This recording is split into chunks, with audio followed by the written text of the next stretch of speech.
think are the most important environmental issues in this state? Clean water and clean air. It's quite simple, it comes down to that. And I know the mining has been a real issue, whether it's the Pinocchio Range up north or frac sand mining in the western part of the state. Without clean air and clean water, we don't have a whole lot left. It's pretty vital to our existence here. And so I'm a strong supporter of those environmental safeguards. I can see that we need some mining, I can understand doing that, but it has to be in a safe environmental way. We don't just need to devastate our countryside for the sake of making a profit. So we need to take a stronger look at those issues. We definitely need to restore our trees. You know, we are losing a lot of trees to the emerald ash borer, and that's part of our environment too. Trees provide a lot of services, from shade to, sap for maple syrup, and we didn't like maple syrup. So we have a lot of environmental issues that truly need to be addressed, but clean air and clean water are vital. Austin? Yeah, I'm a strong conservationist, and I think we need to protect our environment. We only have one of them, and the foremost attack on our environment now is mining. You know, this frack mining is just devastating to aquifers, to local communities, and so I think I don't support that, but I think at the very least we should have local control over mining. The community wants to say, hey, we don't want this mine ripping up our backyards, and they should have the right to do that. So I want to work to protect local control over mining. Then the Pinocchio Hills mine is something that I'm vehemently opposed to. It would be a 5-mile long gash up there, and it would just devastate, 71 miles of some of our most pristine rivers and waterways. In the name of, a few jobs for Governor Walker's 250,000 jobs total? No, that's not right. That's not right at all. And I'm opposed to it because it's going to have all this acid runoff that could damage our ecosystems. And also because, economically it's going to be, it's not going to be a big boom. It's going to devastate the fishing industry. And also a lot of the workers that are going to get these jobs are going to be transient workers that are coming from out of state. And this iron ore that is there, it's only 25 to 30% quality. It's very, very low quality iron. So we're making a massive sacrifice for a terribly minute gain. Mike? Well, first I want to recognize Senator Cullen, who spent a great deal of time working on that issue and actually tried to come up with a bill that all interested parties could live with. And what I mean by that is there are job implications, and we know in this state we don't have enough family supporting jobs. I received awards from conservation groups when I was in the legislature, so I understand the importance of our environment and making sure that we protect that. But there's got to be a balance, and there are some job creation and some job loss implications. So I think we need to study that very, very closely. I think when Senator Cullen actually came up with a bill that was a compromise that him and Dale Schultz, Senator Schultz, had worked on, there was a chance that maybe he had something that everybody could have lived with, but they basically dismissed that. And that's the problem up in Madison right now is it's one party wants everything one way, and it can't be that way. And so hopefully I'll use my skills to make sure that we have the proper balance between jobs and our environment. Okay, next we're starting with Austin. Austin, what's your position on those concentrated animal feeding operations and all the ramifications of them? Well, I think there's a careful. We were all three of us were out at the Farm Bureau breakfast this morning, where we learned a little bit about farming and kind of the up and coming concerns. I think there needs to be a balance there between business and between providing food. We talked about food security, but also protecting animals and making sure that they aren't living in these terrible conditions. So there's a careful balance there that you have to walk, and we can't, as a society, we can't stand by and allow these animals to just be packed into tiny crates. But at the same time, we do need to make sure that we are securing our food for our civilization and for our future. Mike? Once again, when I was in the legislature, we had an opportunity to pass legislation. This is a little bit different than what we're talking about, but I think it's important to say we had all these puppy farms and where they just breed puppies, and we passed legislation to make sure that there was regulations in place so that wasn't happening. on a bigger level, once again, yeah, there's got to be some sort of balance, and I'm not going to sit here and say that I have a very formal answer on that, because I want to study up on that more, working with the farmers, but I'm certainly in favor of local farming and making sure that we're protecting those local farms. When we were out at Libby's today, we had an opportunity to really realize just how much Wisconsin has an impact on how much we feed the world. I was on a trade mission when I was in the legislature where we went to Taiwan, and I couldn't believe all of how much of the world really relies on the Midwest and in supplying the world. I mean, we feed the world right here from Wisconsin, and so making sure that we have that proper balance, so I want to work on figuring out just what the right balance is there. Janice? I have one of the largest capos in the state in my district. It's Larson Acres. It's right outside of Evansville. I've known that family for many years, went to school with the family members that now run that farm. I have actually taken people out there to show them that farm, how clean, well-managed, and maintained that it is. There is a right way of doing it, and it can be done. I know a lot of people would prefer that we did not spread manure. It's been going on for a long, long time. I sometimes would prefer to see a digester because I'm not immune from smelling it myself. But it would be nice to have a digester and have it go back into our electrical grid. But people have been amazed at how sanitary and humane those farms can be. And I'm not saying all of them are. It's up to the management of the farm. And the one that I am familiar with is very well maintained, and they are required to have a system of disposing of their manure, a spread rate that they have to maintain and report regularly. So it is done in a very systematic and humane way. Okay, Mike, what do you see as the biggest problems with infrastructure in this state, and what kinds of things need to be done most immediately? Well, to start out, I'm proud of, when I was speaker, I had the opportunity to push for legislation so that we would expand I-90 to 3 lanes, which I think, once again, that goes right back to jobs and making sure that we have good infrastructure. It's a main vein right up through the state of Wisconsin. Illinois has gone to 3 lanes, and we got to keep up, because if factories are looking or businesses are looking to locate in a state, they're going to look for the best infrastructure possible, and so I'm proud of that work. But one of the things as I'm traveling around, even the 15th Senate District, is the deterioration of all the roads, not only in the rural roads, but in the cities, and making sure that we have proper funding and also local control, so that the locals can control who is taking care of those roads and making decisions, but they got to be properly funded. And that's that's once again a double-edged sword. We've got to have the tax dollars, which means we need to produce jobs. So it's a chicken or the egg. We need to produce jobs so that we got good tax revenues, so that we can put our resources to make sure that we're maintaining those roads properly. Janice? We have a lot of infrastructure needs right now. It's already been mentioned, I-90 expansion is vital to our economic development. Our rural roads are in terrible shape. Our townships do not have the funding to maintain them. They have pennies on the dollar for what they need. As a routine maintenance program, I have one township that only has 600 people, and most of their property is DNR land, and they do not have the funds to be able to maintain their roads.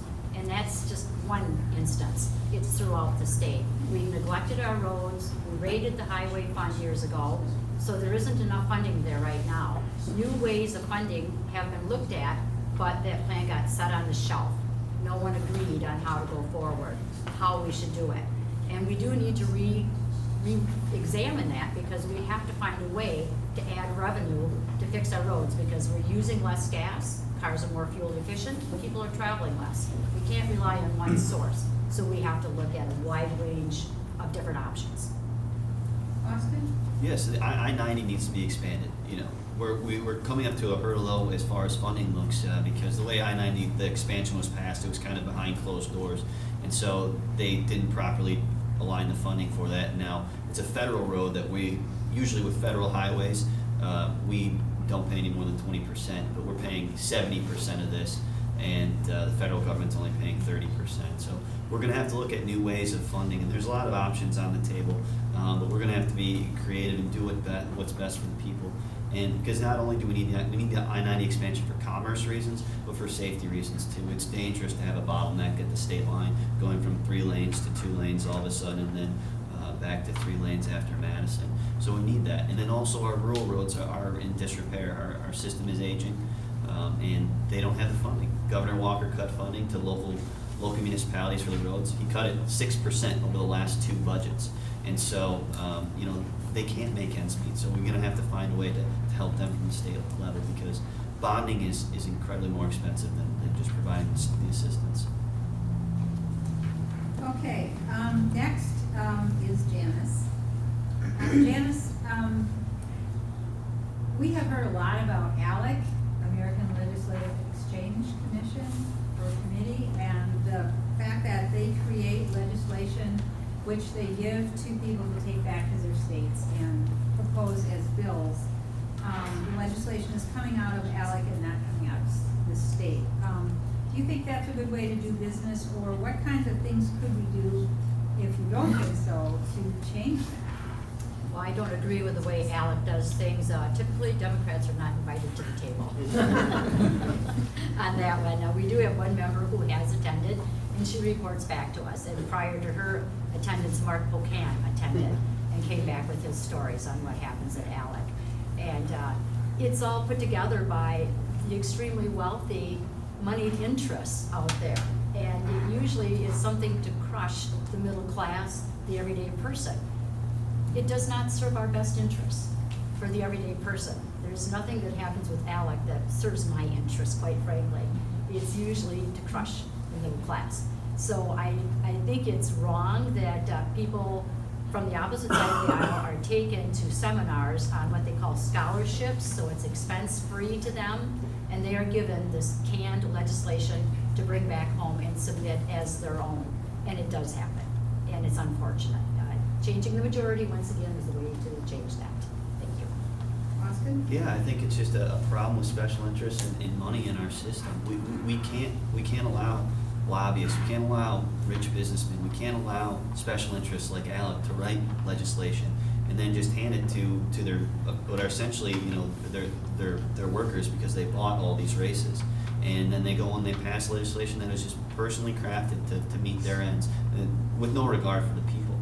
And I think it comes back to taking money out of politics. The judiciary has knocked down a lot of our protections as far as campaign finance reform goes. And so we have to work to build some reforms, and at the very least we need accountability, because if money is free speech, well then you're speaking in a public square, and we deserve to hear who's speaking. And so I think we need that transparency to know who is donating and who is buying which elections. Mike? Well, before I answer that question, I want to, I let the first one go with his misinformation on another issue, but this one's personal to me. And the insinuation that the I-90 project was something that was done somehow secretively behind closed doors is, you need to get your information straight, young man.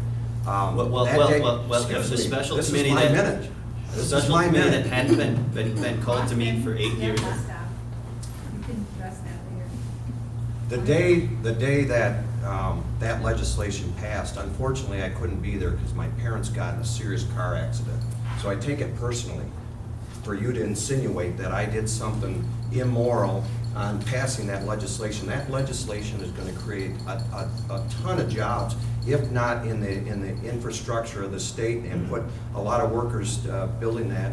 It's also going to bring business to Wisconsin. For you to insinuate that somehow there was something done that was improper in order to bring jobs to the state of Wisconsin, Mr.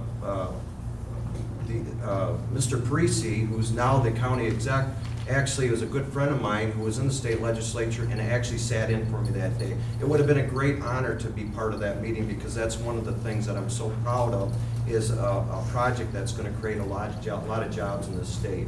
And so, anyway, ALEC, I think we all know in this room, is bad for the state of Wisconsin, and I think that, we have to do everything we can to make sure that people from other states are not dictating out on how our laws should be in the state of Wisconsin.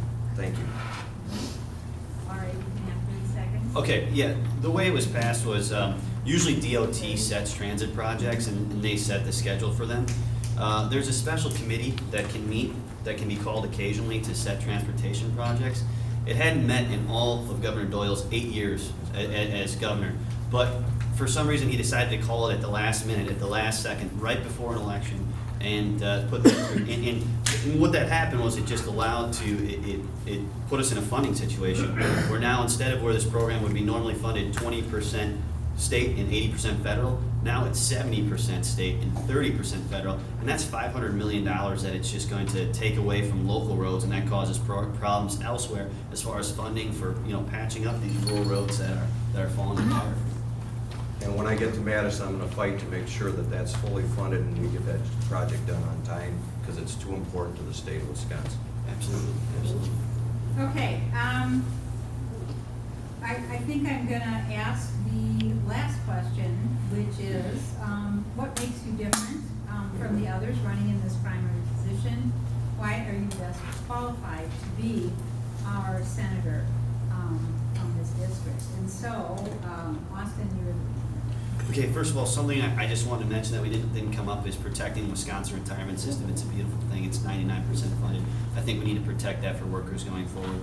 But I'm running because I think we need a new generation of leadership in Madison. People with new ideas, people that are offering specifics on how they want to help to get people back to work. That's what we need. We need people that'll put their nose to the grindstone and get things done for us, to find solutions for us. Because we only have one state senator, and we got to make sure that the voice that they're championing is ours. And that's what I want to do. I want to put people first. I want to put people before money. I want to put people before lobbyists. I want to put people before special interests. Because I really care about the people here, and that's who I want to stand up for. Okay, Mike? Is this a minute, or is this? This is a minute, right? Okay. Well, I've been fighting for working people all my life. I grew up, my parents, my dad worked at General Motors, my mom worked at Parker Town, and I'm honored to have my oldest sister here tonight, Cheryl. Sorry about I thought that's my favorite. Anyway, hopefully you'll still support me. Anyway, that's why I'm going back to Madison. I think that I have the skills. This cannot be a dress rehearsal. I've got the skills, I've got the proven record of getting things done, and I'll be able to hit the ground running when I get back to Madison. And the experiences, the relationships that I've built, not only amongst the labor organizations, but other groups, conservation organizations, the business community, are going to be paramount to getting things done and getting the 15th Senate District back to what it once was.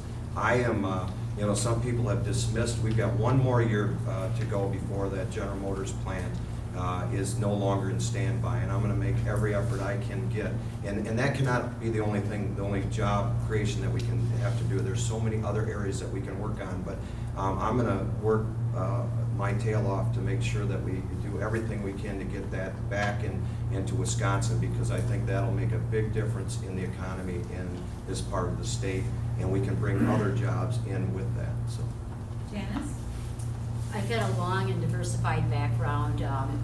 My experience in local government, small business, I've been involved in many civic organizations, and I think that really lends itself to my strength of working with people, the diversity that I've dealt with in the past. Being on the city council, you have to resolve issues. Being in the state assembly, you represent your constituents. You listen to them. Listening, I believe, is a lost art, and it's something that I've been able to do successfully. I have a lot of people tell me that they appreciate the fact that I listen to them. And that's where we get some of our best ideas to move forward with legislation, is by listening to our constituents. I have that ability. Along with my strong and diversified background, I went back to school 15 years after I graduated from